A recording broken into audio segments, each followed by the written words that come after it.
Hello. Hello, everyone. Hi.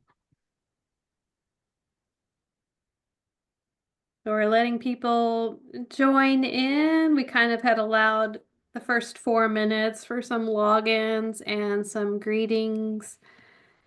I have a little survey question. If you would like to drop a question in, you do not have to. We have questions, but if you feel like dropping an anonymous question in, I will be looking at those a little bit later on.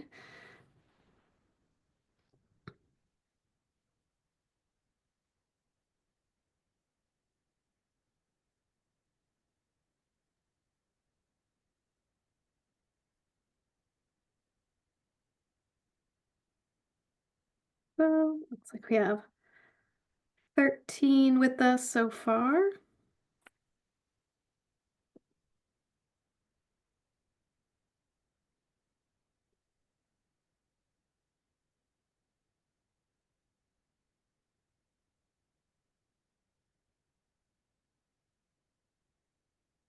How is everyone?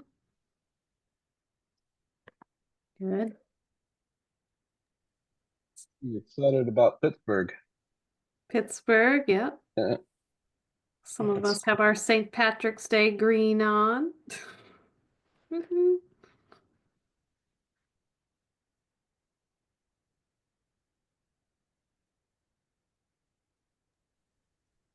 Can I interrupt for a second?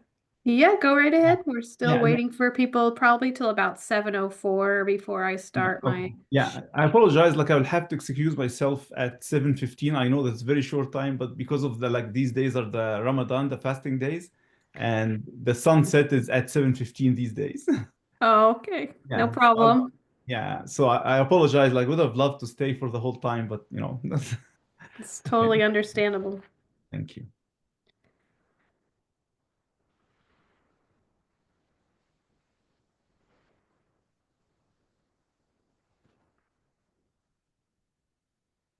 So we're at 7:03.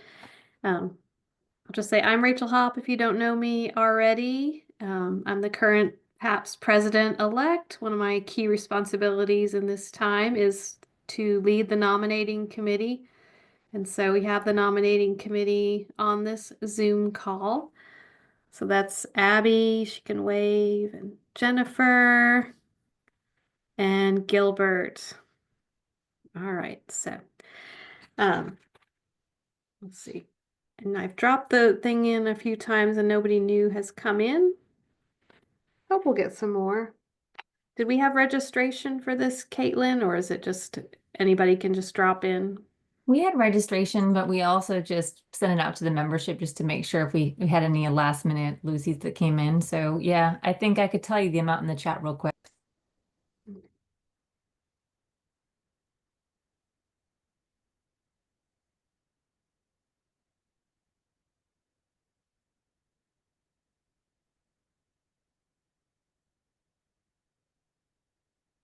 So the nominating committee began our work um, in late 2024, just assembling as a committee and starting to reach out to people and kind of set up a few meetings.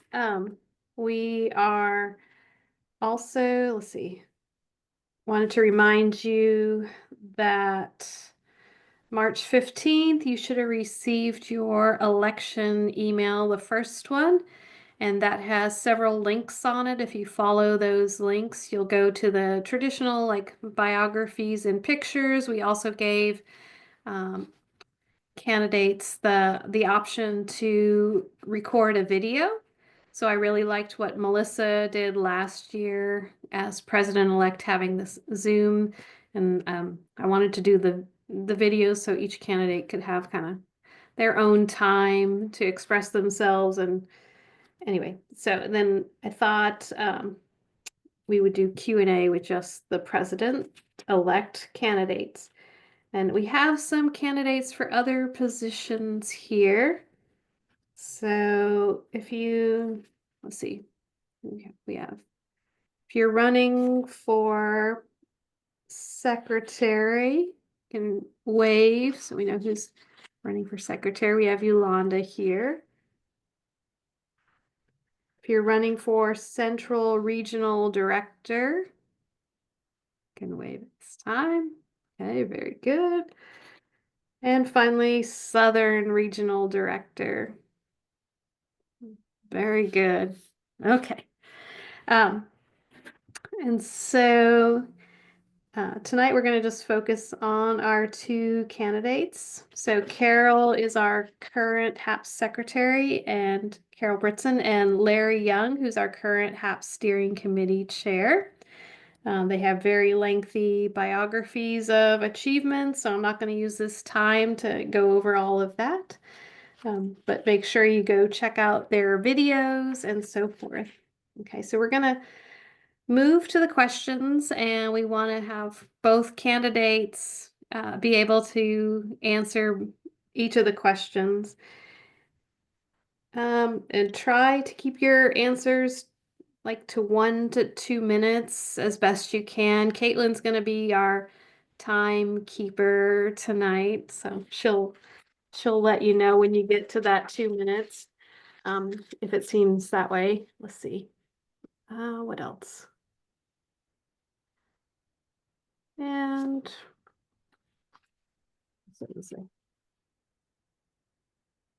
okay, so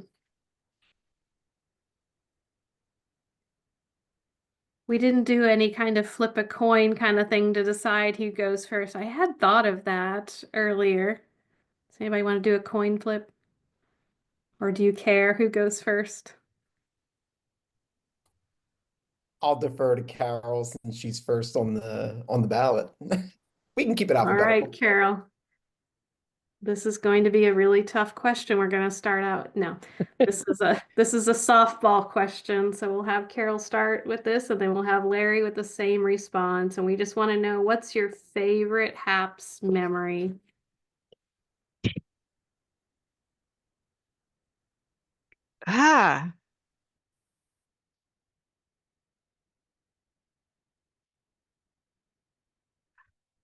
Favorite? I stop this. This is not an easy softball question. How about any memory that you can think? Oh gosh.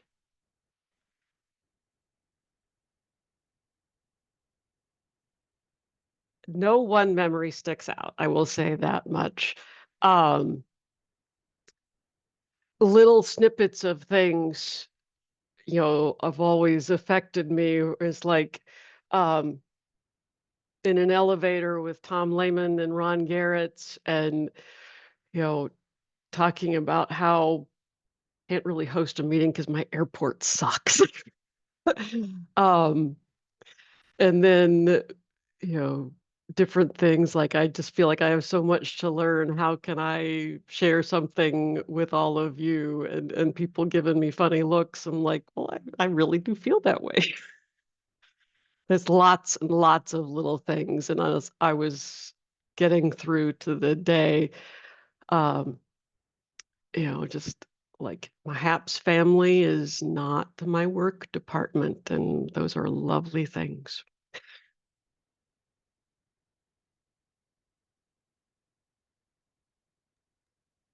Very good. Okay, Larry. Yes, I was the lucky one, I guess. I didn't have to think through this out loud with everyone. Appreciative of that. I think, again, so many of them, right? And it's hard to single one out, but I think for me it was very early on. And it was that almost that fan gushing, that starstruck type of thing. I was very new to HAPS, but yet had used multiple textbooks. And when I showed up in Pittsburgh, to see Mark Nielsen, G. Silverthorne, and Judy Nath, and it was like, wait a minute, are you the same one that like wrote like that textbook that I used in grad school or that I'm using now at this college? I think for me, I think that was probably one of those key moments of just being awestruck of just how encompassing HAPS is. And that's one of my earliest memories of being a HAPS member is again that first, like, oh wow, like you're like big time celebrity and I'm just having a normal conversation with you. Very good. Okay. Maybe my question will be slightly easier. I don't know. Yeah, we thought that was an Yeah, we easy thought one. the So first yeah, one would so be easy. we're gonna let the nominating committee do the next 3 questions, and we're gonna kind of rotate. So. Okay, so the next set of questions want to dig a little bit more into your leadership style. So this next question is, what is the unique thing that you can bring to the HAPS presidency? So what's the unique thing that you can bring to the HAPS We presidency? should let Larry go first this time. Yeah, Larry, you're on. Good. I was gonna see if we're gonna bounce back and forth and alternate. So I've always, I think one of the hallmark of my leadership traits is empowering others. I've always adopted a mentality of leadership of, it's not quiet leadership in the sense that from the background, I'm there to support everyone else. And it's really, I can't do everything by myself. I can't be a one-person show. I'd be exhausted. And so I have to empower others to also embrace that leadership. And that's how I've led. That's how I've led ComCom. I'd like to think that's how I'm leading steering as well, giving others that opportunity and that wide range to show leadership, to give leadership, to provide leadership. And in doing so, I'm encouraging that next generation of leaders, right? There are leaders now, and we're going to strengthen that so that way we can have a strong foundation of leadership moving forward. And so, again, I think that that uniqueness that I would bring to the position of president-elect and president would be the empowering of others to grow in their leadership ability.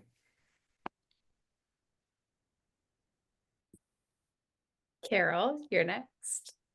Okay. I would say that it's organization and efficiency and the ability to see the big picture and the small detail at the same time. And I like to listen as much as possible and make sure that the right resource is available for the right person at the right time so they can grow. It's a quality that I use in nearly everything I do.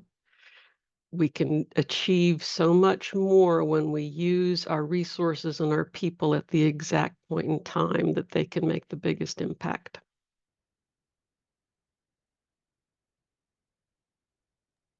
Thank you both. I believe Gilbert has our next question. Hello, everyone. So HAPS has a mission to promote excellence in the teaching of human anatomy and physiology. Our professional organization also has a 2029 strategic plan designed to support that mission. The first part of that plan, called Impact, states create professional development opportunities and resources that support members in their efforts to positively impact student learning through content, pedagogical, and leadership expertise. So the question is, how do you see HAPS evolving to meet the needs of future anatomy and physiology educators?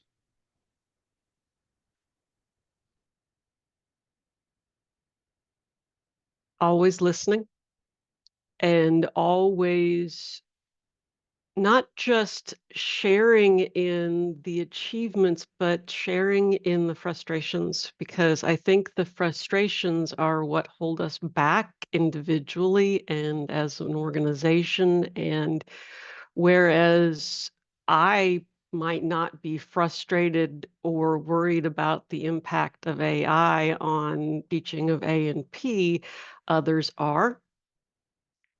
And I think as an organization, by thoughtfully exploring what that means for teaching A&P, we achieve our mission.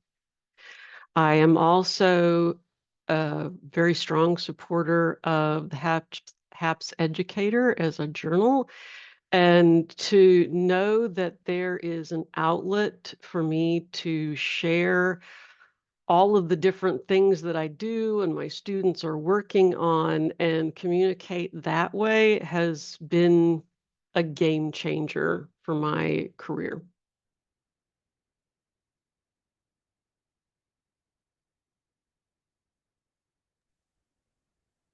So when I think of impact and I think of how HAPS can take what we're good at, which is community building and engagement, resource engagement, and leaning on the strengths of our members. I think the greatest asset we have as an organization is the diversity of our membership and what each of our members bring. And so how can we empower those members to utilize what their strengths are to benefit the entire organization? Within that, I know we've had some conversations in steering about this very question, about what's next for us? What can we do within our committees to promote just that personal growth and connection and excellence in teaching anatomy and physiology? And I think it comes around two central ideas, for me anyway. When I look at what we're doing well, we do conferences well, we do town halls well, and if we're looking for the next thing to do well, I think it's centered around developing a micro-credentialing program that strengthens our members' ability to dive deeper into very specific topics that they need. It's a professional development program in which our members can identify what they need and be able to work through that. It'll be a lot of work to develop something like that. I think we have the talent and the resources to develop that. And when we're using that micro-credentialing, we can start looking at badging. We can start looking at how we advertise, our members advertise what they're gaining out of HAPS as well. And so, Caitlin, is that my time? I try to be as respectful as I could, sir. That's okay. Very good. Yep. So I think a micro-credentialing program is the way to go. That's the next evolution for HAPS.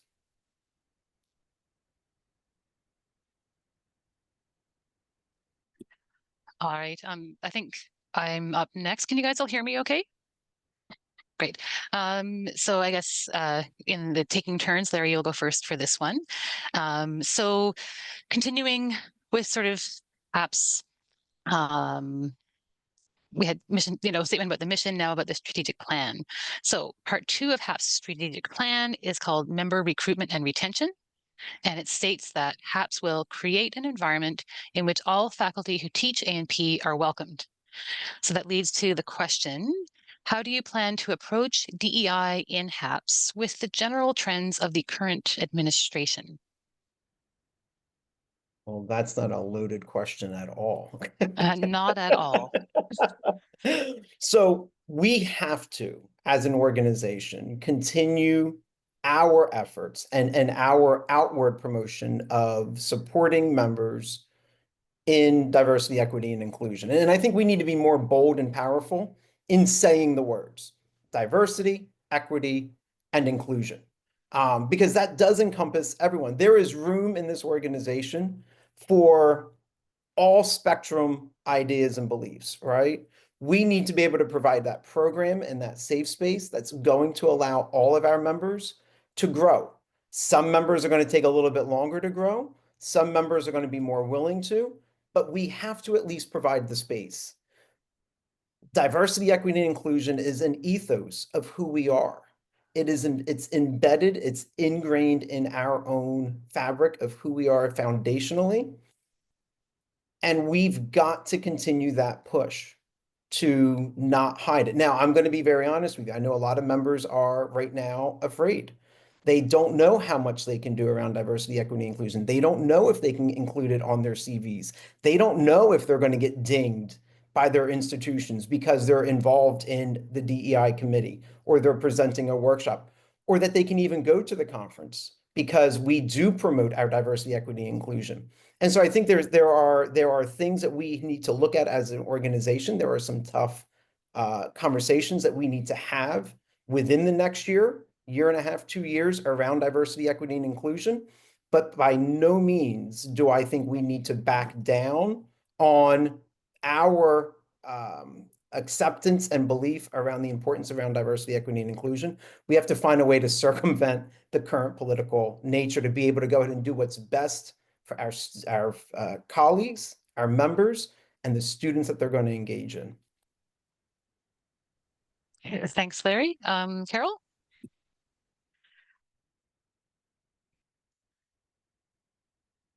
I am just coming off of a very unsettling experience interviewing a potential faculty candidate who was very diametrically opposed to the word diversity. And in using the word diversity, this person was triggered. And the interview went completely off the rails, and any mention of any political thing, it was a very, very strange and scary experience. And yes, that person has their view, and I still struggled to maintain professionalism of the interview because I'm chairing the committee and running that particular Zoom interview, and I had to put some ground rules out there about what this question was actually asking and what equity means, what diversity means, and moving forward. And I imagine that those conversations will be more frequent. And I still need to be respectful of that person. And I don't necessarily think that that person has completely different goals and desires for their profession and their career than I do. But there needs to be a meeting and a common language, and not necessarily agree to disagree, but no one will move forward unless a conversation takes place. And Caitlin, I see the hand. Just wrapping up here. I always look to myself. I always look to myself and what I can do better in that situation and on a person-to-person basis. Great, thank you both. Okay, so it's back to me to ask the next question. And so guess what? We're at the last part of the strategic plan for this round of questions. So part 3 of the strategic plan is called sustainability, and it states ensure longevity of HAPS through the prudent use of resources to achieve the organization's mission. So my question is, how will you ensure the long-term sustainability and financial health of HAPS?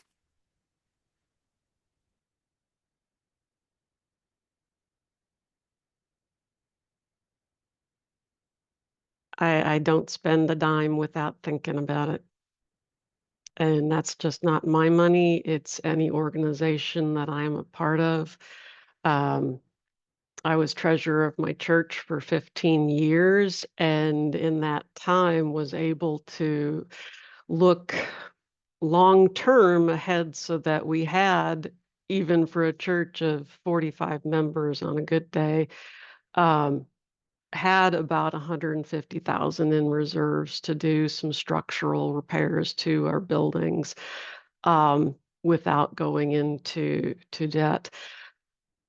And I do that in my family. I do that in organizations. It's how I grew up.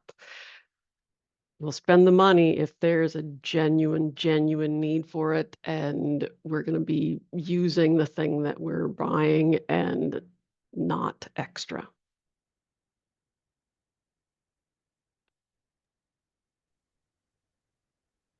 Fortunately for me, spending and allocating those funds is not a one-person decision. It really is a group effort. It's a group decision. We get input from our committee chairs.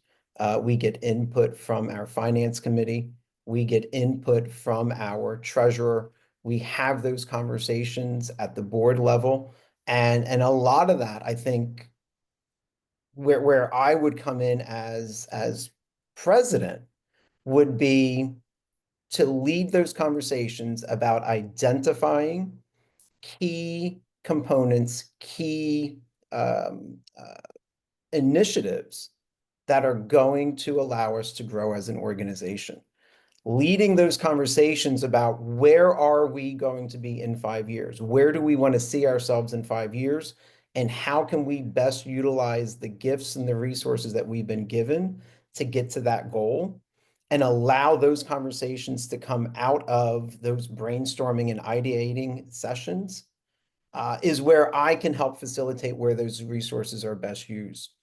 It's not about what I think is what is best necessarily, but it's about me being able to lead those conversations and the steering committee chairs and the board members with input from the membership telling us this is what we need. This is where we see this organization going as it relates to the strategic plan, as it relates to the bylaws, and as it relates to the P&P. And so I really see my role as a facilitator in those conversations and allowing for those kind of organic visioning sessions to drive that conversation. We are, again, community or family. And if we make those decisions and we have those conversations about how to best utilize those finances and those funds, then I have no doubt that we will make the best decisions for the organization now and in the future for how we spend those funds.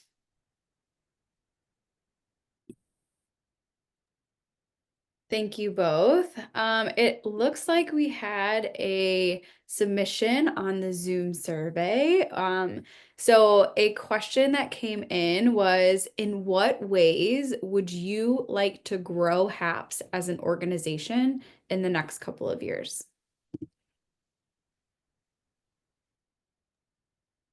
Is it me? Okay, I lost track. I'm sorry. Larry, you're up. You have to tag every now and then. Yeah. Okay.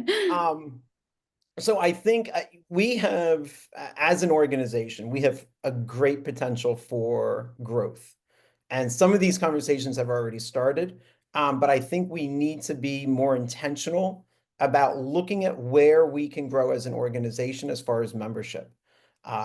We have a large diversity of potential membership pockets that are untapped. We have our high school teachers that are vastly untapped.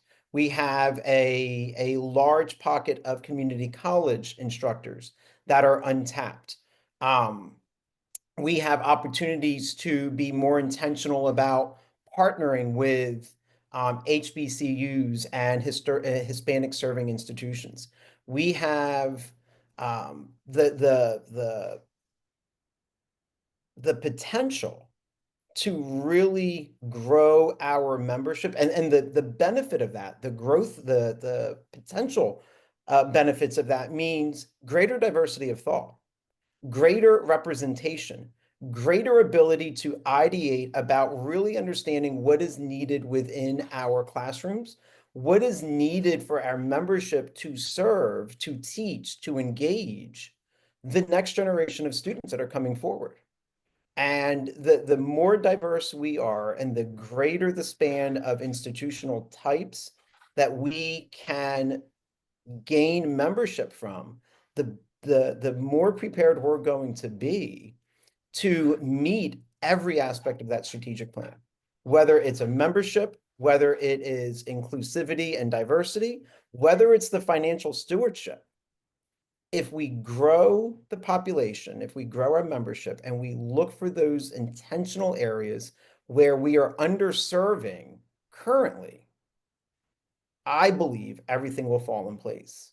And we will be a stronger and better organization for it.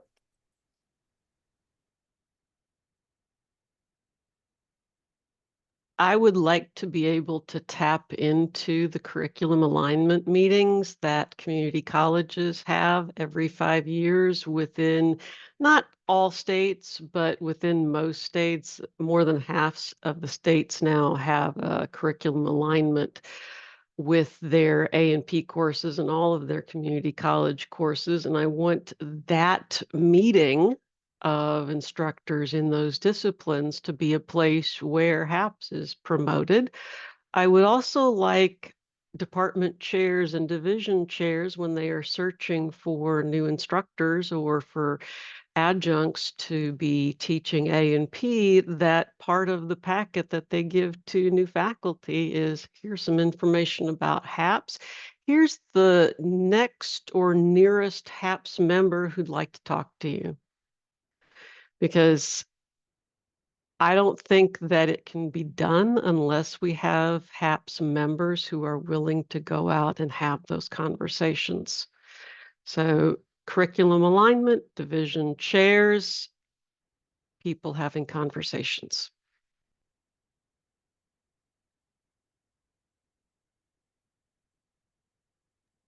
So I guess I'm next for asking a question. So this is a more big picture kind of question. The question is, what would your goals be as president of HAPS?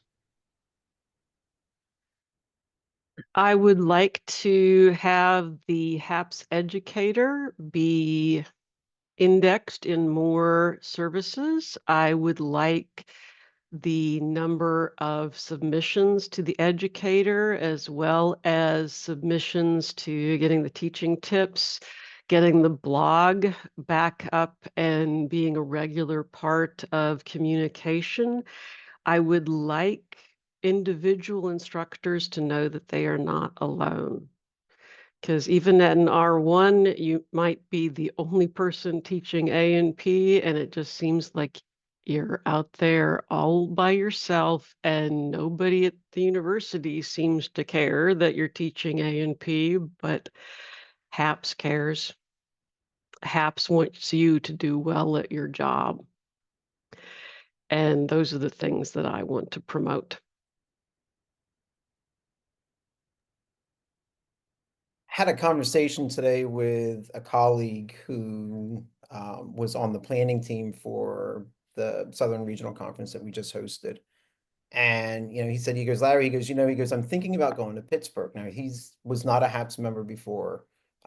He's looking at joining because of the experience that he had at the Southern Regional Conference.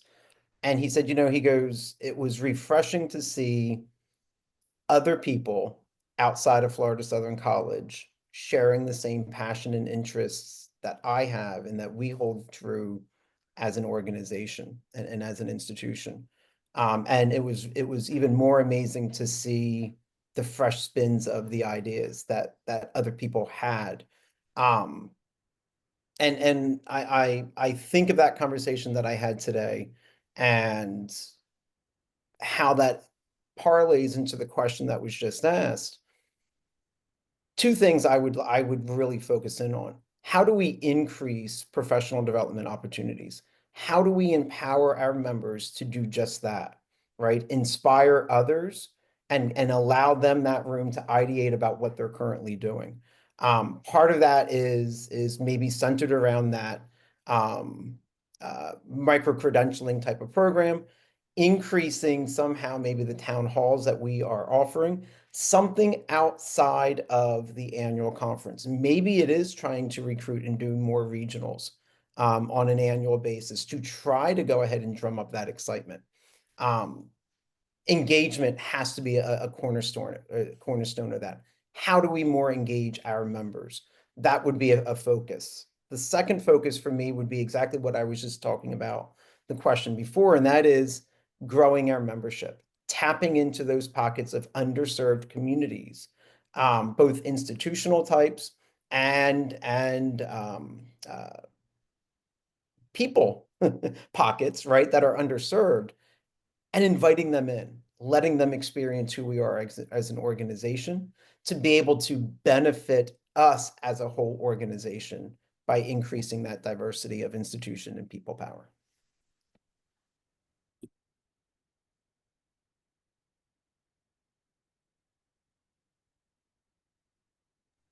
Thank you so much. Well, thank you, everyone. We kind of wanted to keep it right to about 7:35, and we're at 7:36. So I want to thank you all for sharing your evening tonight. This was recorded, so I think Caitlin can post it for the people that weren't able to come. Sorry, I probably in that recording look like I'm very distracted because I was looking at a lot of different things, trying to see if more questions were coming in and following our script. But I think this has been wonderful to hear from our two candidates for president-elect and to see other candidates here on the Zoom call tonight. Just final reminder, don't forget to vote and also go, read all the bios and watch the videos before you do so. Thank you, everyone.